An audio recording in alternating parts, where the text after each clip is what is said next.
So next up, we have our second panel of the day, where I'll be handing over to Hannah Cook, who is one of our customer success team here at Loyalty Line. And she's going to be helping us to understand everything we need to know about connecting with customers in order to get them to better convert. Hannah's joined by Blake, the Partner Community Manager at Attentive, Zach, who is Lead Partner Strategist at Justuno, and Enda, European GM of ShipBob. Remember, this session also leads straight into another breakout, so you'll be able to meet our experts face-to-face in a breakout room straight afterwards. I'll be back to remind anybody who missed our first breakout how this works after the panel. But for now, Hannah, over to you.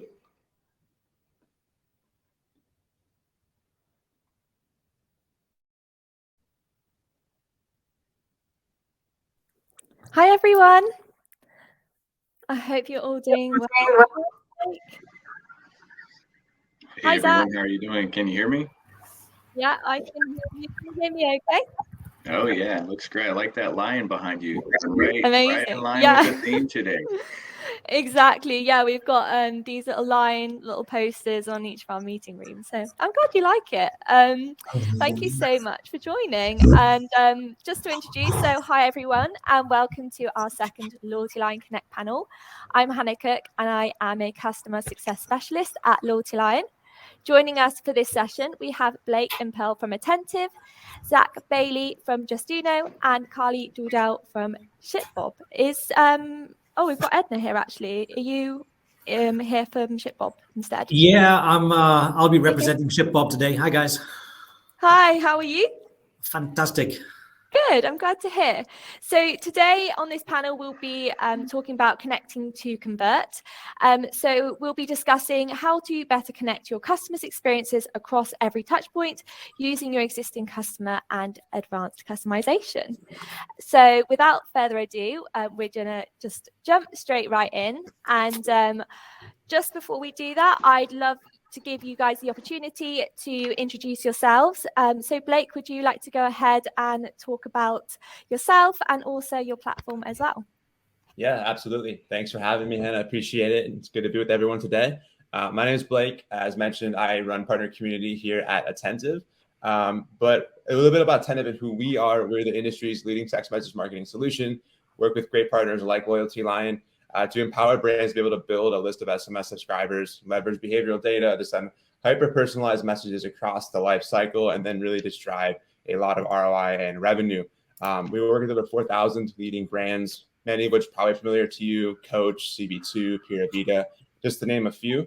And our customers are seeing about 20.5% of their total online revenue being driven by this SMS channel, and we quickly are able to become a top 3 revenue channel. So stoked to talk with everyone today about some topics I know are near and dear to everyone, and really, really happy to be here. Amazing. Thanks so much for that, Blake. Zach, would you like to go next? Absolutely. Thanks, everybody, for taking the time out today. My name is Zach Bailey. I'm the lead partner strategist here at Justuno.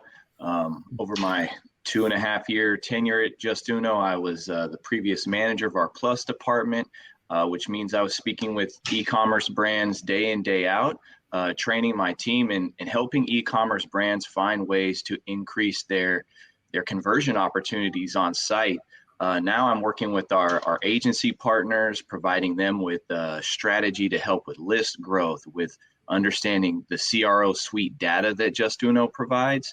But more than anything, I love just helping everyone explore what your on-site message conversion strategy is and how we can help improve that and find those optimization opportunities. But again, thanks so much for having Justuno be a part of this. We love everybody's feedback and working with our other partners that we've worked with in the past as well.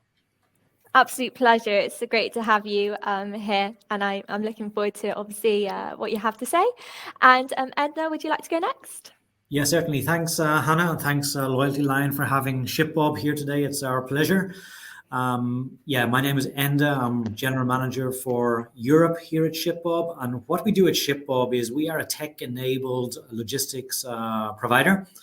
And really, this is the important parts of the equation of getting goods from A to B, getting goods from the brand to the consumer. That's the business we're in. We operate on a global scale.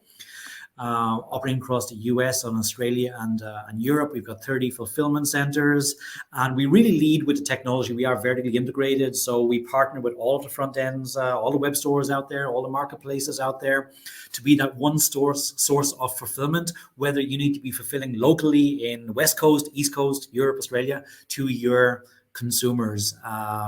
So great honor to be here. Thanks for having us, and looking forward to the session.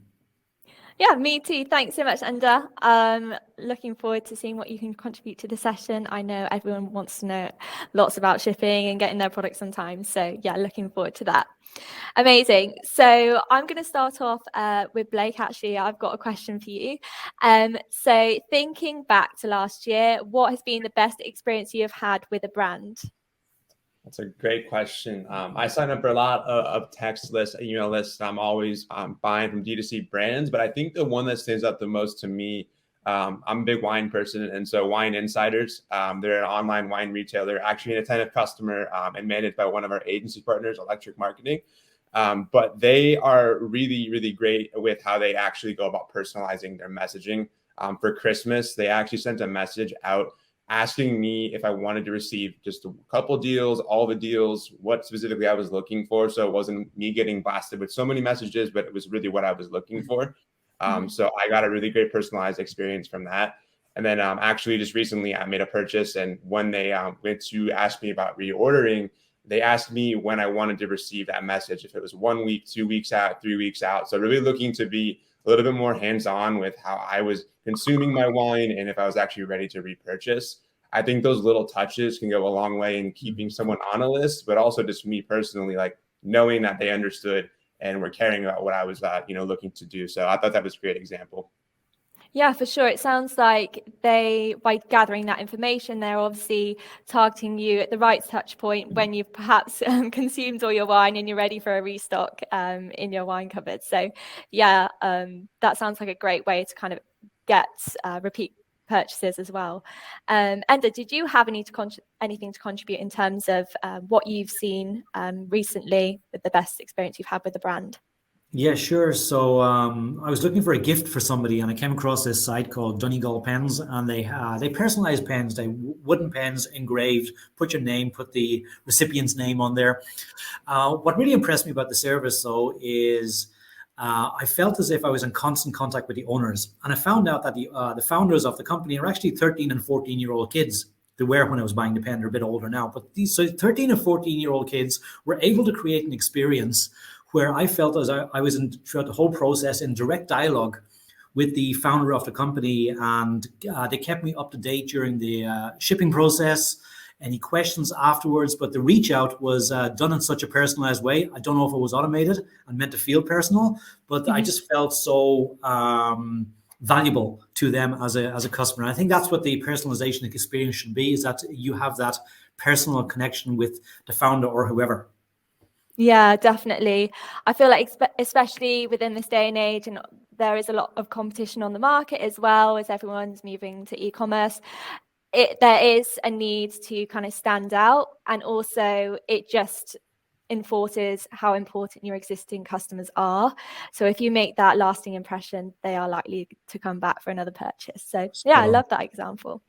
Zach, did you have any examples that you've had recently where you've thought the experience has been really great?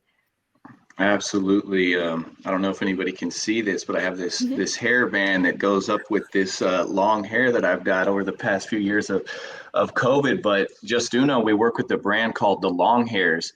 And during Black Friday, they actually had a promotion on site where if you made a purchase, they would send you a free product, right? And so for me, it's the only product I've really come to really enjoy with my hair, but I didn't get my free product, right? So real quick little email back to the customer support. I got an email saying, hey, we're going to send that to you. It was just a hiccup. You were supposed to click this option. And I got my product within a few days. Also in that same email, I was informed that I had over 400 points with their rewards program because I had signed up with that with my first purchase, knowing that I was going to probably like this brand. And one of my favorite things about any brand is that if I spend more, I get more. And so that was a great experience, knowing that not only did they come back and supply that product, looked into, what my previous purchase was, but then also verified that I had already accumulated lots of rewards points. So, my response back to them was, hey, you probably have a customer for life, and I'm going to go share that experience on social media, as I wish more and more customers would share those great experiences and not the frustrations they have. But yeah, long hairs. Can't say enough. If you have long hair, try that. I can relate. Yeah. You can never have like a hair bubble too far away. I literally got one right on me now. So yeah, I can relate to that. So yeah, as we've kind of been briefly touching on, it is super important to obviously keep reaching out to your existing customers, because they are what keeps the brand going pretty much. And with that in mind, obviously, recently we have been talking about first and zero party data in 2022.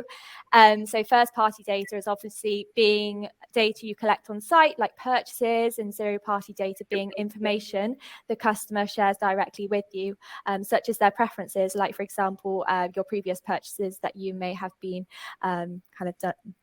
been purchasing in the past. So what's the first thing brands should do with this data to increase conversions? So I'm going to aim this one at Blake to start off with. Yeah, absolutely. I think it's been a buzzword in the community. I think in the past year and a half, what do we do with data? How do we collect more of it? My biggest recommendation, SMS is such a great vehicle to collect this data, but I think you need to kind of go back to the basics and think about what is that strategy that you're trying to build? What are you trying to do with this data? Just don't collect data to collect it. I always say that, have a really good strategy around that. And I look at the mobile phone number as the new cookie in a lot of ways. It's a really great place for identity. It's day one. You're continuing to get zero and first party data through behaviors and preferences. So with your first party data, for example, on SMS, looking at having your automations dialed in. So you're recognizing the intent or action taken of a subscriber. For example, if they abandon their cart, let's look at even further than that, like what products were they viewing? How are we segmenting out and speaking directly to that? If you sell hair bands, for example, maybe it's men and women, and you want to kind of think about how you're segmenting that. So there's a lot of little things with the data that I always recommend. It goes back to that strategy. And then with things like zero party data, being able to actually understand how those help you increase conversions. So what are you asking? And like two-way messages, for example, like I talked about wine insiders and those preferences. They were doing a lot of cool things with my responses and then actually tailoring messages to that. So I think those are the things that kind of create that aha moment for the customer, is like, you're getting this data, but then you're actually rewarding them with that personalized and really like thoughtful experience. So that's kind of my biggest recommendation. Yeah, absolutely. I think if they're providing you this information, there is something in the back of your mind. I know as a customer myself, I think, so if I give this to you, what do I get in return? So if I'm obviously getting sent notifications about products that may be more relevant to me, things like that, I'm definitely going to be more willing to share that as well. Zach, did you have anything else to add to that question? Yeah, I would have to piggyback off of what Blake said. I think that the first and most foundational part about first party data is what's your strategy to collect it, right? With Justuno, we integrate with a lot of different partners out there to help you get that first party data into multiple platforms.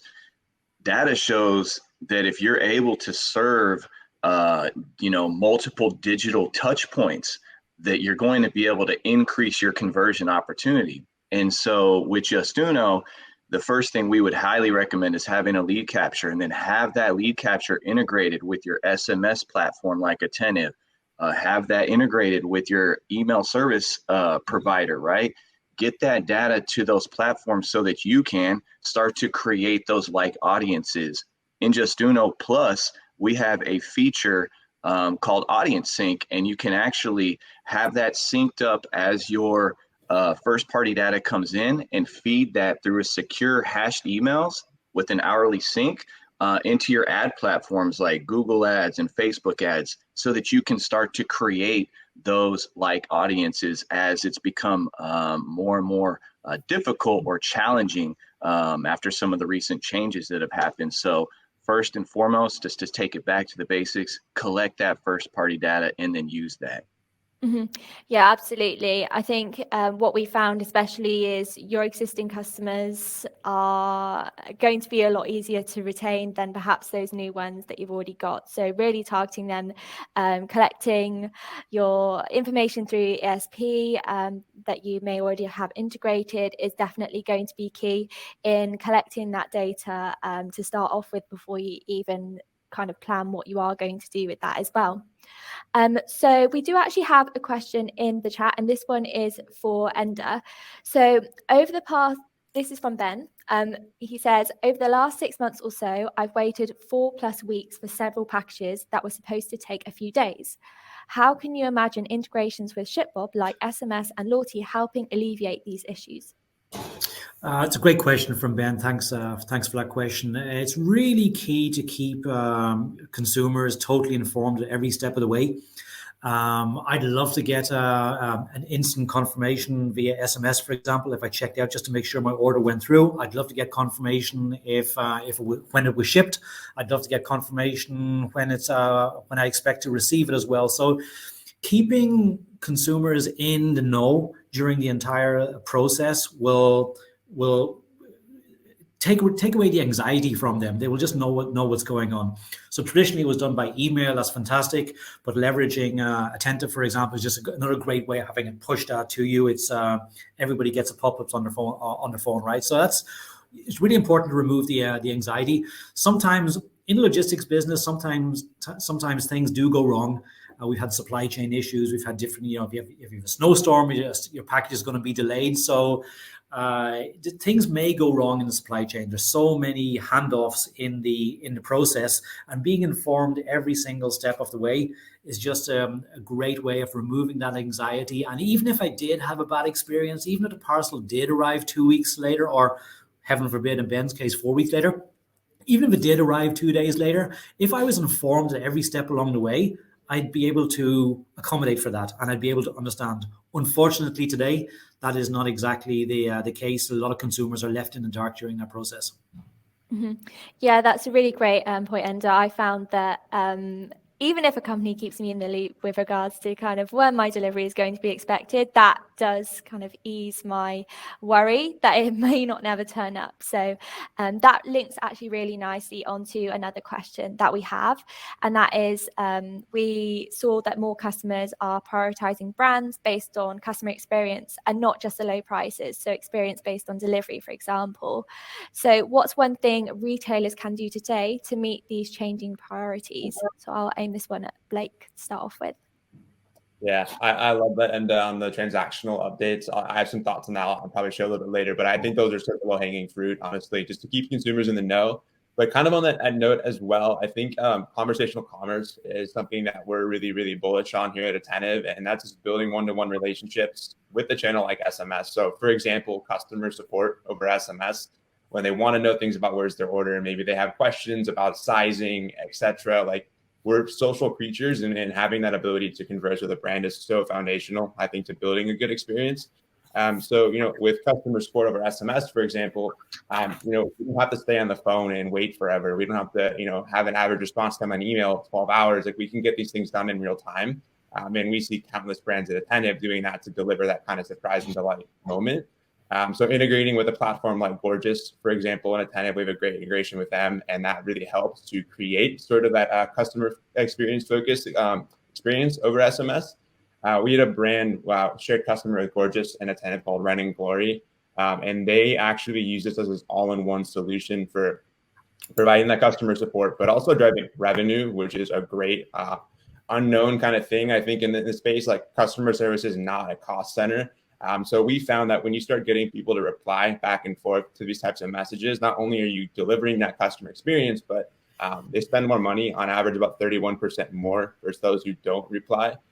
So really, like, creating that conversation starts to kind of unlock a lot of opportunities. For example, maybe someone had a sizing question and they weren't going to buy that product, but then that agent was able to upsell them on something else.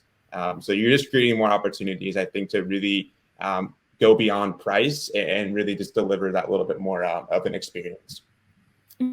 Yeah, definitely. I found myself as well using those chat functions previously, and the customer service definitely does dividends in terms of encouraging customers to spend more, but also providing the support there.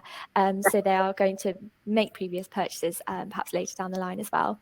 Yeah, Zach, I'd love to hear your thoughts about this as well. Yeah, I think the way that I always approach, the thousands of websites that I look at every day and and evaluate and provide strategy to is first, what is my experience when I come in?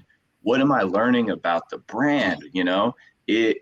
Brand identity to me is huge, right? And so, can you quickly surface that your brand has a brand story? Is this female owned? Is this country based, right? Like US owned or UK owned? Does every purchase have some type of percentage that goes to a charity? Those are the kind of things that create a great experience, right? For visitors, those are brand separators. Those are the part of the brand story that people remember. And with Justuno, I always look at Justuno not as a message or a pop-up that's invasive. I look at it like a digital sales assistant that's on your site that's there to help guide people. So if I'm a first-time visitor, I see a lead capture, I'm made aware that I can get some type of maybe incentive or discount or see a long-term value as far as being able to join the list. Like, I'm going to get shipping updates, or I'm going to get certain specific preferences through my SMS provider, right? And get an incentive for joining that. But also being able to direct people to maybe products that, first-time purchasers convert at a high rate. So being able to create that experience and provide visitors with a fast way to see products that are relevant to what they're looking for, either through like UTM targeting or maybe specific amounts that are in the cart, those all help the customer know that that experience is a relevant message for them. And then that's where I think you're going to see that increase in conversion opportunity. Mm-hmm. Yeah, absolutely. And on that kind of subject as well of a consistent brand experience, there obviously are going to be a lot of challenges, especially with fulfillment and also with the privacy updates that have been ongoing. What's the main thing that retailers should be doing just to ensure that they're still providing a consistent brand experience, even with all these changes going on? What are your thoughts, Enda? Yeah, so it's. I was just thinking about when you were saying it. You don't get a better piece of consistency or an example of consistency out there than subscription services. And there's nothing more consistent than sending a product to somebody every single month and being in contact with them every single month and having that dialogue on a regular basis with them as well. So a leaf could be taken out of the book of subscription models in terms of they have baked in consistency, and it's a pretty smart model. So then how do you emulate that? How do you get to that level of consistency where if you're not on a subscription model, where you can emulate that, where you're in constant contact, where if somebody wasn't back on your site for 3 months, you get Attentive to send them an SMS for an example. If there's you see other people that were buying something that's similar, get Justuno involved too as well. So it's creating that consistency where consistency is not there. And again, subscription models, they're doing it anyway, baked in. But if you can change your chip and think a little bit about, I'm not a subscription model, but how can I become a subscription model? How can I get them to come back every month? How do I need to remind them? How do I entice them to get them to come back? So it's it's a very clear way for me, at least, of imitating subscription models to get to a consistency model. Yeah, absolutely. I can really resonate with that. And this is definitely something that I talk to some of our merchants about, is just ensuring that they are sending perhaps that SMS to let customers know monthly how many points they have in their account to use to draw them back to make another purchase. And that's exactly the same with an email service provider. So yeah, I can 100% resonate with that. And it's definitely something that I recommend people do if they aren't doing already. Blake, did you have anything to add to that as well? Yeah, I think a lot of what we've talked about today, around using data smartly, thinking about what's the strategy. Like I talked about customer service. These are all things that I think consumers expect now of brands. And Not leaving a consumer in the dark once they make a purchase, and actually caring about that post-purchase experience creates a lot of consistency and manages expectation. I want to come back to what Enda was saying too about transactional updates. We ran a really large study here at Attentive, and over 97% of consumers said they want transactional updates about their order. And these are the number one most looked at message. It's not going to be your email telling them 20% off. It's not going to be, XYZ promotion. And these are the things that they want really from the brand. And so once they've given you this money, really kind of fulfilling that promise, I think is such a great way to build consistency. Things like order confirmed, when it's shipped, when it's in transit, when it's delivered, maybe if it's stalled or delayed. They're really easy to set up on a channel like SMS or email even too. But these are the things that build equity, and they create that consistency of, I make a purchase, XYZ brand is going to be updating me. The excitement that someone gets when their package is at the door. I love when brands tell me that. It makes my day, but I also think it just goes to show that they care about that post-purchase experience. So I think that goes a long way in creating consistency. Yeah, absolutely. And it's something that we definitely talk to kind of our merchants as well, is that these transactional emails are so valuable to the customers. They are information that they want to be receiving, and they will be opening those types of communications if they see information that is providing them with obviously knowledge about their recent purchase, or perhaps if they have a reward or something to use or very similar to that. So this question is for Zach to follow on from that. So what's the best way for brands to use personalization post-purchase to keep customers converting? So after that first purchase or second purchase that they may have made? Yeah, I would say that it all starts from the beginning of that, right? You have to be able to have gathered that person's point of contact and gather what is their preferred point of contact. Is it email? Is it SMS? And then be able to start to personalize that message, like Blake had mentioned, based off of either what items were added to cart, what items were actually purchased, what are like items that will provide similar value to what maybe that first purchase was. Lean on someone like, your brand here with Loyalty Line. Make people aware that when you purchase with that brand, you actually get something back.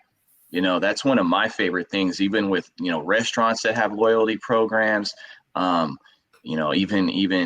any type of business transaction that you can create with that communication piece, saying, hey, if you give me something, I can give you something back. And that goes back to Enda's point of, if it's even information that's valuable about where's my shipping right now, where is my product, has it even been sent yet? And it can even start at the beginning of the journey with banners that say you need to order by X date or you will not get your product in time, for that Christmas gift or that Valentine's Day gift. So think about that continued message, because that's what's going to build the trust with your brand so that those people come back and make that next purchase again. So think about it holistically, all the way from the start of when they're about to purchase and what's going to bring them back to the site to make that secondary purchase. Mm-hmm. Yeah, absolutely. After that first purchase, that's great. But then it's just drawing them back in the kind of the tactics and the different approaches that you can do to, encourage them to make their second purchase. So we're just getting close to the end of the session, but I've got one last question, and I'll put this one to Enda. So do you have a favorite example of a brand using multiple data resources to create consistent and personalized experiences?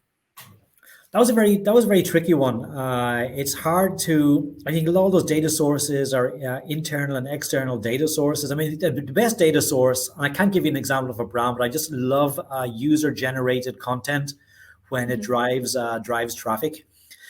Just peer group pressure is just so important, and social affirmation is so important. So obviously I think we all like to see, I can't remember the name of them right now, and I should have come up with that example. But if you look at baby websites, when mothers are sharing pictures of of a new product that they just bought, it's almost a guarantee that 10, 20, 30 other mothers may buy something. There's other examples of different genres, different sites as well. But I love the examples of the user-generated content, using that as a data source, because social affirmation is really going to help with your conversion rate and help overall sales, obviously. So sorry, I'm short on an example right now, but my favorite is when the community gets involved and they actually sing your praises and create the content for you. Yeah, absolutely. I think community is definitely becoming a huge thing in the e-commerce space, even larger than it was before. So yeah, especially user-generated content such as reviews. We've obviously seen from a loyalty line perspective a lot more merchants engaging with kind of like community initiatives, things like that. So it's super exciting to see kind of brands engaging with their existing and loyal customers a lot more. And yeah, I'm hoping this will continue obviously throughout and ongoing after the pandemic too. But yeah, that's it for today. Actually, it's now 4:30. Thank you so much to you all for joining. It's been an absolute pleasure and getting to know your businesses too. And that wraps up. Thank you, everyone. That wraps up another fantastic panel. Thank you so much to our partners from Attentive, Justuno, and ShipBob for some amazing insights. I've got so much to add after listening to that, but I'm going to limit myself to one or two things.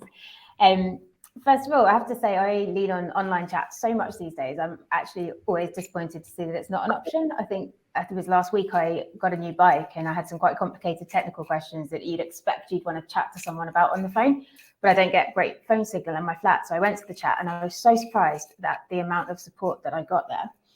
To follow on from Blake on the topic of consistency in those transactional messages, I'm actually in the middle of a battle with a brand right now who communicated absolutely nothing when my order was a month late, but is now offering me a discount code as an apology, when unfortunately I'm no longer inclined to repeat purchase.